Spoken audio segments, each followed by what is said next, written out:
सबसे पहले मैं अपना 4 पंक्तियों के माध्यम से अपना इंट्रोडक्शन देता हूँ और आप लोग बताइए, मुझे पता लग जाए कि आप लोग किस तरीके की पंक्तियाँ। देखो, इश्क मोहब्बत पर मैं लिखता नहीं हूँ, मेरे जब से मैं लिखना शुरुआत 3-4 सालों से लिख रहा हूँ, कई सारी नॉवल आ चुकी हैं। इश्क मोहब्बत का नहीं लिखता यार, क्योंकि ये वतन ही मेरा इश्क मोहब्बत है, तो मैं इसी पर सब कुछ लिखता हूँ। शुरू करता हूँ अपना इंट्रोडक्शन से कि माँ तेरा एहसान लिखूंगा, सत्ता की हर बात लिखूंगा, मन के अपने जज्बात लिखूंगा, माटी का गुणगान लिखूंगा, जब जब जरूरत पड़ेगी माटी को मेरी, कलम को अपनी माटी पे कुर्बान लिखूंगा। अभी हम लोगों ने पिछले साल देखा गलवान में क्या हुआ, गलवान वैली में इंडिया चाइना कॉन्फ्लिक्ट के बीच में, तो उस पर कुछ पंक्तियां से शुरुआत करता हूँ कि जब जब शूरवीरों का नाम लिया जाएगा, जब जब शूरवीरों का नाम लिया जाएगा, गलवान के वीरों का नाम लिखा जाएगा। और सुनिए कि चाहे 65 हो या 71, चाहे 65 हो या 71, जब जब माँ भारती पर किसी ने शस्त्र उठाए हैं, माँ भारती के बेटे तिरंगे में लौट कर आए हैं।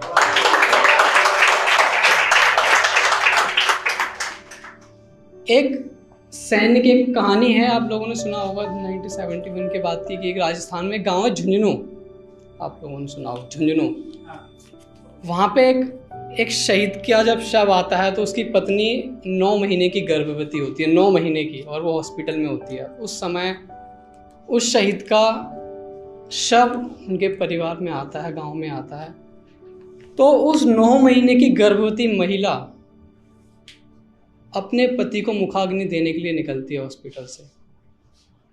तो मेरे से किसी ने कहा कि इस मुद्दे पर कुछ लिखे यार हरेंद्र, तो मैंने उस पर कुछ लिखा था कि और उस जो 9 महीने का जो एक शहीद का पुत्र इतनी मेहनत से 9 महीने के बाद जो जन्मेगा, उसने अपने पिता की शक्ल भी नहीं देखी, वो अपने पिता से क्या कहता है, या फिर जो शहीद है वो अपने उस पुत्र से और अपनी उस पत्नी से कुछ कहता है एक पत्र के माध्यम से।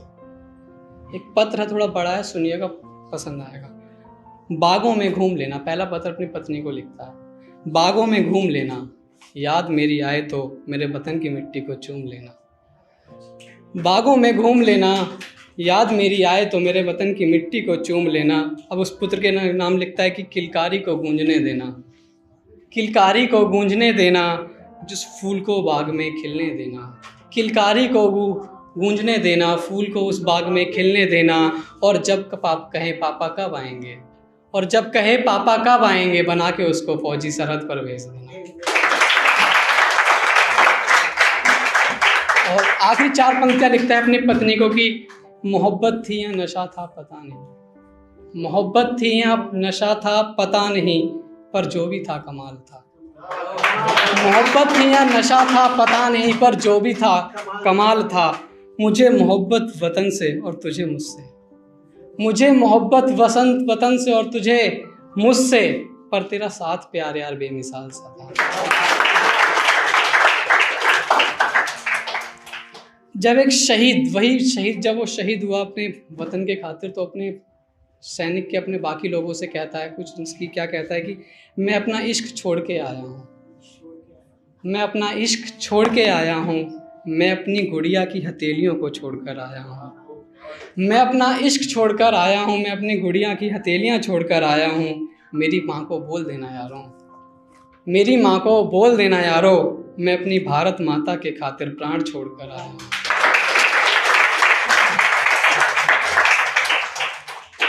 और आखिरी 4 पंक्तियाँ शहीद वाली। इस कविता को मैंने 2 भागों में बांटा, जैसे मैंने कहा शहीद और सियासत। पहला इसका भाग है शहीद, उसकी 4 पंक्तियाँ कि जब सरहद पर किसी की संतान खड़ी होती है, आप लोगों को एडवाइस है, जब सरहद पर किसी की संतान खड़ी होती है, तब जाकर आवाम सुकून से सोती है। जब सरहद पर किसी की संतान खड़ी होती है, तब जाकर आवाम सुकून से सोती है। जब एक बेटा अपने घर अपनी दिवाली छोड़ आता है, तब जाकर दिवाली तुम्हारे घर की रोशन होती है।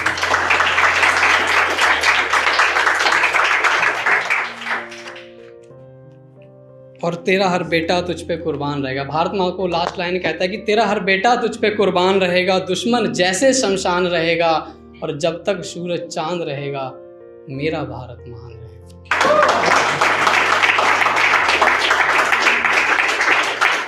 और नॉर्मली क्या होता है हमारे देश में, शहीद को, जो शहीद होता है उसको भी सियासत में घुला दिया जाता है, घुल मिला दिया, बहुत गलत है हमारे देश में, और ये सच्चाई है कहीं ना कहीं। अभी सर्जिकल स्ट्राइक हो जाए, एयर स्ट्राइक हो, जो हमारे को सियासी मोहरे हैं उन्होंने ही प्रश्न उठा दिया हमारे सैनिक के शौहरों पर। तो उस पर कुछ लिखा था कि मिली आज़ादी थी पहचान बनाने को। ये सैनिकों को भी धर्म में बांट देते हैं। मिली आज़ादी थी पहचान बनाने को, फिर क्यों कहा जाता है पहचान मिटाने को। मिली आज़ादी थी पहचान बनाने को, फिर क्यों कहा जाता है पहचान मिटाने को। लगी है शहीदों की कुर्बानी हिंदुस्तान महान बनाने में। अब सुनिए बात क्या है, अब मेन पंक्ति, लगी है शहीदों की कुर्बानी हिंदुस्तान महान बनाने में। आपकी तालियां बताएं। और ये बांट रहे हैं टोपी तिलक को, और ये बांट रहे हैं टोपी तिलक को अपना वोट बैंक बनाने।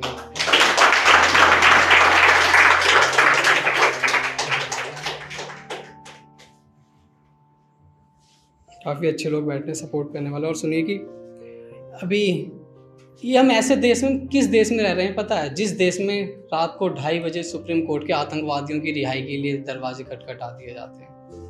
हम एक ऐसे देश में रह रहे हैं जहाँ पर आतंकवादियों की रिहाई के लिए 2:30 बजे सुप्रीम कोर्ट के दरवाजे खटखटा दिए जाते हैं, और सैनिकों की जो पत्नियां हैं, जो बेटियां हैं, उनके ऊपर कोई रोता नहीं है। मीडिया बस ये दिखाती है कि शहीद हो गया, शहीद हो गया, ये नहीं दिखाता कि क्या हो गया, उसके पीछे का जो सच है वो नहीं दिखाया जाता।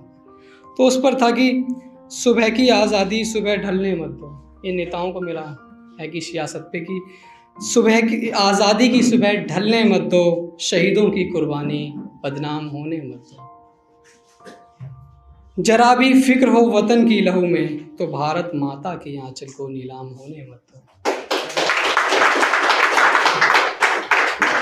और आखिरी 4 पंक्तियाँ उसके बाद में अपनी जगह लूँगा, आप लोग बताइएगा कि मैं मरा नहीं। एक सैनिक मरने के बाद भी जिंदा रहता है, याद रखिएगा सदैव। मैं मरा नहीं अभी जिंदा हूँ, आसमां में उड़ता एक परिंदा हूँ।